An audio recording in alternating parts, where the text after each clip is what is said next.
Hello YouTube, GlideASMR here, and today I'm bringing you Harry Potter and the Philosopher's Stone, Chapter 2, a whispered reading. I've fiddled a bit with my audio settings, so make sure to let me know if you think this is an improvement or not. I'd advise you to sit back or lie down, close your eyes, breathe deeply and slowly, and most importantly of all, enjoy. Chapter 2, The Vanishing Glass. Nearly 10 years had passed since the Dursleys had woken up to find their nephew on the front step. But Privet Drive had hardly changed at all. The sun rose on the same tidy front gardens and lit up the brass number 4 on the Dursleys' front door. It crept into their living room, which was almost exactly the same as it had been on the night when Mr. Dursley had seen that fateful news report about the owls. Only the photographs on the mantelpiece really showed how much time had passed. 10 years ago, there had been lots of pictures of what looked like a large pink beach ball wearing different coloured bonnets. But Dudley Dursley was no longer a baby, and now the photographs showed a large blond boy riding his first bicycle on a carousel at the fair, playing a computer game with his father, being hugged and kissed by his mother. The room held no sign at all that another boy lived in the house, too. Yet Harry Potter was still there, asleep at the moment, but not for long. His Aunt Petunia was awake, and it was her shrill voice that made the first noise of the day. Up! Get up, now! Harry woke with a start. His aunt rapped on the door again. Up! She screeched. Harry heard her walking toward the kitchen, and then the sound of the frying pan being put on the stove. He rolled onto his back and tried to remember the dream he had been having. It had been a good one. There had been a flying motorcycle in it. He had a funny feeling he'd had the same dream before. His aunt was back outside the door. Are you up yet? She demanded. Nearly, said Harry. Well, get a move on. I want you to look after the bacon. And don't you dare let it burn. I want everything perfect on Dudley's birthday. Harry groaned. What did you say? His aunt snapped through the door. Nothing. Dudley's birthday. How could he have forgotten? Harry got slowly out of bed and started looking for socks. He found a pair under his bed and, after pulling a spider off one of them, put them on. Harry was used to spiders, because the cupboard under the stairs was full of them, and that was where he slept. When he was dressed, he went down the hall into the kitchen. The table was almost hidden beneath all Dudley's birthday presents. It looked as though Dudley had gotten the new computer he wanted, not to mention the second television and the racing bike. Exactly why Dudley wanted a racing bike was a mystery to Harry, as Dudley was very fat and hated exercise, unless of course it involved punching somebody. Dudley's favourite punching bag was Harry, but he couldn't often catch him. Harry didn't look it, but he was very fast. Perhaps it had something to do with living in a dark cupboard, but Harry had always been small and skinny for his age. He looked even smaller and skinnier than he really was because all he had to wear were old clothes of Dudley's, and Dudley was about 4 times bigger than he was. Harry had a thin face, knobbly knees, black hair, and bright green eyes. He wore round glasses held together with a lot of Scotch tape because of all the times Dudley had punched him on the nose. The only thing Harry liked about his own appearance was a very thin scar on his forehead that was shaped like a lightning bolt. He had had it as long as he could remember, and the first question he could ever remember asking his Aunt Petunia was how he'd gotten it. "In the car crash when your parents died," she had said, "and don't ask questions." Don't ask questions. That was the first rule for a quiet life with the Dursleys. Uncle Vernon entered the kitchen as Harry was turning over the bacon. "Comb your hair," he barked by way of a morning greeting. About once a week, Uncle Vernon looked over the top of his newspaper and shouted that Harry needed a haircut. Harry must have had more haircuts than the rest of the boys in his class put together, but it made no difference. His hair simply grew that way, all over the place. Harry was frying eggs by the time Dudley arrived in the kitchen with his mother. Dudley looked a lot like Uncle Vernon. He had a large pink face, not much neck, small, watery blue eyes, and thick blonde hair that lay smoothly on his thick, fat head. Aunt Petunia often said that Dudley looked like a baby angel. Harry often said that Dudley looked like a pig in a wig. Harry put the plates of egg and bacon on the table, which was difficult as there wasn't much room.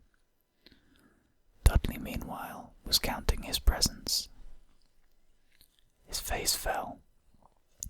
36, he said, looking up at his mother and father. "That's 2 less than last year." "Darling, you haven't counted Aunt Marge's present. See, it's here under this big one from Mummy and Daddy." "All right, 37 then," said Dudley, going red in the face.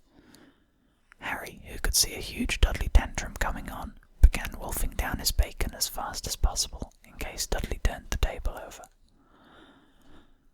Aunt Petunia obviously scented danger too, because she had quickly said, "And we'll buy you another 2 presents while we're out today. How's that, Pumpkin? 2 more presents. Is that all right?" Dudley thought for a moment. It looked like hard work. Finally he said slowly, "So I'll have 39 sweetums," said Aunt Petunia. "Oh." Dudley sat down heavily and grabbed the nearest parcel. "All right then." Uncle Vernon chuckled. "Little Tyke wants his money's worth, just like his father. Attaboy, Dudley." He ruffled Dudley's hair. At that moment, the telephone rang and Aunt Petunia went to answer it. While Harry and Uncle Vernon watched Dudley unwrap the racing bike, a video camera, a remote control airplane, 16 new computer games, and a VCR. He was ripping paper off a gold wristwatch when Aunt Petunia came back from the telephone looking both angry and worried. "Bad news, Vernon," she said. "Mrs. Fig's broken her leg. She can't take him." She jerked her head in Harry's direction. Dudley's mouth fell open in horror, but Harry's heart gave a leap. Every year on Dudley's birthday, his parents took him and a friend out for the day to adventure parks, hamburger restaurants, or the movies. Every year, Harry was left behind with Mrs. Fig, a mad old lady who lived 2 streets away. Harry hated it there. The whole house smelled of cabbage, and Mrs. Fig made him look at photographs of all the cats she'd ever owned. "Now what?" said Aunt Petunia, looking looking furiously at Harry as though he'd planned this. Harry knew he ought to feel sorry that Mrs. Fig had broken her leg, but it wasn't easy when he reminded himself it would be a whole year before he had to look at Dibbles, Snowy, Mr. Paws, and Tufty again. "We could phone Marge," Uncle Vernon suggested. "Don't be silly, Vernon. She hates the boy." The Dursleys often spoke about Harry like this, as though he wasn't there, or rather, as though he was something very nasty that couldn't understand them, like a slug. "What about, what's her name? Your friend, Yvonne?" "On vacation in Mallorca," snapped Aunt Petunia. "You could just leave me here," Harry put in hopefully. He'd be able to watch what he wanted on television for a change, and maybe even have a go on Dudley's computer. Aunt Petunia looked as though she'd just swallowed a lemon. "And come back to find the house in ruins," she snarled. "I won't blow up the house," said Harry, but they weren't listening. "I suppose we could take him to the zoo," said Aunt Petunia slowly, "and leave him in the car." "That car's new. He's not sitting in it alone." Dudley began to cry loudly. In fact, he wasn't really crying. It had been years since he'd really cried, but he knew that if he screwed up his face and wailed, his mother would give him anything he wanted. "Dinky Duddiums, don't cry. Mummy won't let him spoil your special day," she cried, flinging her arms around him. "I don't want him to come," Dudley yelled between huge pretend sobs. "He always spoils everything." He shot Harry a nasty grin through the gap in his mother's arms. Just then the doorbell rang. "Oh, good Lord, they're here," said Aunt Petunia frantically, and a moment later Dudley's best friend, Piers Bolkis, walked in with his mother. Piers was a scrawny boy with a face like a rat. He was usually the one who held people's arms behind their backs while Dudley hit them. Dudley stopped pretending to cry at once. Half an hour later, Harry, who couldn't believe his luck, was sitting in the back of the Dursleys' car with Piers and Dudley, on the way to the zoo for the first time in his life. His aunt and uncle hadn't been able to think of anything else to do with him, but before they left, Uncle Vernon had taken Harry aside. "I am warning you," he said, putting his large purple face right up close to Harry's. "I'm warning you now, boy. Any funny business, anything at all, and you'll be in that cupboard from now until Christmas." "I'm not going to do anything," said Harry honestly. But Uncle Vernon didn't believe him. No one ever did. The problem was, strange things often happened around Harry, and it was just no good telling the Dursleys he didn't make them happen. Once Aunt Petunia, tired of Harry coming back from the barber's looking as though he hadn't been at all, had taken a pair of kitchen scissors and cut his hair so short he was almost bald, except for his bangs, which she left to hide that horrible scar. Dudley had laughed himself silly at Harry, who spent a sleepless night imagining school the next day, where he was already laughed at for his baggy clothes and taped glasses. Next morning, however, he had gotten up to find his hair exactly as it had been before Aunt Petunia had sheared it off. He had been given a week in his cupboard for this, even though he had tried to explain that he couldn't explain how it had grown back so quickly. Another time, Aunt Petunia had been trying to force him into a revolting old sweater of Dudley's, brown with orange puff balls. The harder she tried to pull it over his head, the smaller it seemed to become, until it might have fitted a hand above it, but certainly wouldn't fit Harry. Aunt Petunia had decided it must have shrunk in the wash, and, to his great relief, Harry wasn't punished. On the other hand, he'd gotten into terrible trouble for being found on the roof of the school kitchens. Dudley's gang had been chasing him as usual, when, as much to Harry's surprise as everyone else's, there he was, sitting on the chimney. The Dursleys had received a very angry letter from Harry's headmistress, telling them Harry had been climbing school buildings.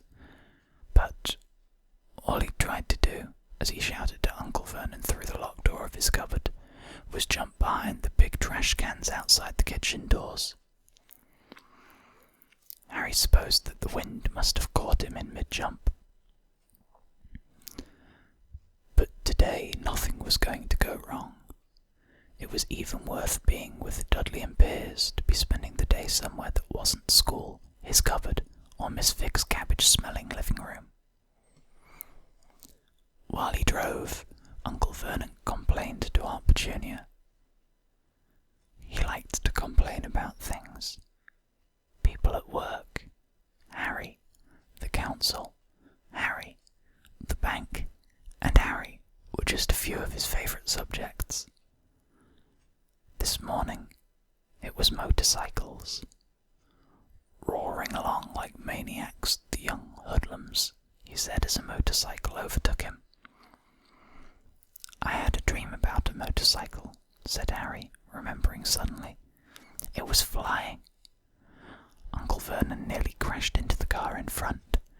He turned right around in his seat and yelled at Harry, his face like a gigantic beet with a moustache. Motorcycles don't fly. Dudley and Piers sniggered. I know they don't, said Harry. It was only a dream. But he wished he hadn't said anything. If there was one thing the Dursleys hated even more than his asking questions, it was his talking about anything acting in a way it shouldn't. No matter if it was in a dream or even a cartoon, they seemed to think he might get dangerous ideas. It was a very sunny Sunday. The zoo was crowded with families. The Dursleys bought Dudley and Piers large chocolate ice creams at the entrance, and then, because the smiling lady in the van had asked Harry what he wanted before they could hurry him away, they bought him a cheap lemon ice pop. It wasn't bad either, Harry thought, licking it as they watched a gorilla scratching its head, who looked remarkably like Dudley, except that it wasn't blonde. Harry had the best morning he'd had in a long time. He was careful to walk a little way apart from the Dursleys, so that Dudley and Piers, who were starting to get bored with the animals by lunchtime, wouldn't fall back on their favourite hobby of hitting him. They ate in the zoo restaurant, and when Dudley had a tantrum because his Knickerbocker Glory didn't have enough ice cream on top, Uncle Vernon bought him another one, and Harry was allowed to finish the first. Harry felt afterward that he should have known it was all too good to last. After lunch they went to the Reptile House. It was cool and dark in there, with lit windows all along the walls. Behind the glass, all sorts of lizards and snakes were crawling and slithering over bits of wood and stone. Dudley and Piers wanted to see huge, poisonous cobras and thick, man-crushing pythons. Dudley quickly found the largest snake in the place. It could have wrapped its body twice around Vernon's car and crushed it into a trash can, but at the moment it didn't look in the mood. In fact, it was asleep. Dudley stood with his nose pressed against the glass, staring at the glistening brown coils. "Make it move," he whined at his father. Uncle Vernon tapped on the glass, but the snake didn't budge. "Do it again," Dudley ordered. Uncle Vernon wrapped the glass glass smartly with his knuckles, but the snake just snoozed on. "This is boring," Dudley moaned. He shuffled away. Harry moved in front of the tank and looked intently at the snake. He wouldn't have been surprised if it had died of boredom itself. No company except stupid people drumming their fingers on the glass trying to disturb it all day long. It was worse than having it covered as a bedroom, where the only visitor was Aunt Petunia hammering on the door to wake you up. At least he got to visit the rest of the house. The snake suddenly opened its beady eyes. Slowly, very slowly, it raised its head until its eyes were on a level with Harry's. It winked. Harry stared. Then he looked quickly around to see if anyone was watching. They weren't. He looked back at the snake and winked too. The snake jerked its head toward Uncle Vernon and Dudley, then raised its eyes to the ceiling. It gave Harry a look that said quite plainly, "I get that all the time." "I know," Harry murmured through the glass, though he wasn't sure the snake could hear him. "It must be really annoying." The snake nodded vigorously. "Where do you come from anyway?" Harry asked. The snake jabbed its tail at a little sign next to the glass. Harry peered at it. "Boa constrictor, Brazil." "Was it nice there?" The boa constrictor jabbed its tail at the sign again, and Harry read on. "This specimen was bred in the zoo." "Oh, I see. So you've never been to Brazil?" As the snake shook its head, a deafening shout behind Harry made both of them jump. "Dudley, Mr. Dursley, come and look at this snake. You won't believe what it's doing." Dudley came waddling toward them as fast as he could. "Out of the way, you," he said, punching Harry in the ribs. Caught by surprise, Harry fell hard on the concrete floor. What came next happened so fast, no one saw how it happened. 1 second, Piers and Dudley were leaning right up close to the glass. The next, they had leapt back with howls of horror. Harry sat up and gasped. The glass front of the boa constrictor's tank had vanished. The great snake was uncoiling itself rapidly, slithering out onto the floor. People throughout the Reptile House screamed and started running for the exits. As the snake slid swiftly past him, Harry could have sworn a low, hissing voice said, "Brazil, here I come. Thanks, amigo." The keeper of the Reptile House was in shock. "But the glass," he kept saying. "Where did the glass go?" The zoo director himself made Aunt Petunia a cup of strong, sweet tea, while he apologised over and over again. Piers and Dudley could only give her. As far as Harry had seen, the snake hadn't done anything except snap playfully at their heels as it passed. But by the time they were all back in Uncle Vernon's car, Dudley was telling him how it had nearly bitten off his leg, while Piers was swearing it had tried to squeeze him to death. But worst of all, for Harry at least, was Piers calming down enough to say, "Harry was talking to it, weren't you, Harry?" Uncle Vernon waited until Piers was safely out of the house before starting on Harry. He was so angry he could hardly speak. He managed to say, "Go, cupboard, stay, no meals," before he collapsed into a chair, and Aunt Petunia had to run and get him a large brandy. Harry lay there in his dark cupboard much later, wishing he had a watch. He didn't know what time it was, and he couldn't be sure the Dursleys were asleep yet. Until they were, he couldn't risk sneaking into the kitchen for some food. He'd lived with the Dursleys almost 10 years, miserable years, as long as he could remember, ever since he'd been a baby and his parents had died in that car crash. He couldn't remember being in the car when his parents had died. Sometimes, when he strained his memory during long hours in his cupboard, he came up with a strange vision, a blinding flash of green light and a burning pain in his forehead. This, he supposed, was the crash, though he couldn't imagine where all the green light came from. He couldn't remember his parents at all. His aunt and uncle never spoke about them, and of course, he was forbidden to ask questions. There were no photographs of them in the house. When he had been younger, Harry had dreamed and dreamed of some unknown relation coming to take him away, but it had never happened. The Dursleys were his only family. Yet sometimes he thought, or maybe hoped, that strangers in the street seemed to know him. Very strange strangers they were too. A tiny man in a violet top hat had bowed to him once while out shopping with Aunt Petunia and Dudley. After asking Harry furiously if he knew the man, Aunt Petunia had rushed them out of the shop without buying anything at all.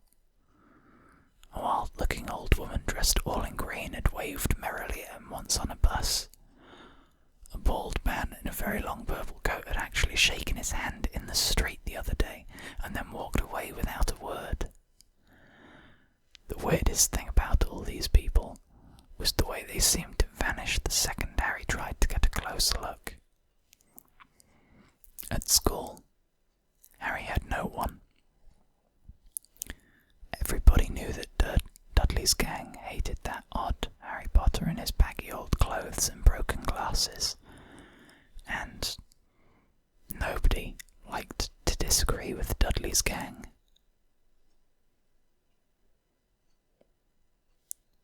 That was Chapter 2 of Harry Potter and the Philosopher's Stone. I hope you enjoyed the video, and that it helped you to relax, even if just a little bit. If you liked the video, please leave a like and a comment would be much appreciated, as would a subscribe, as it really helps my channel to grow. Anyway, for now, I'm GlideASMR.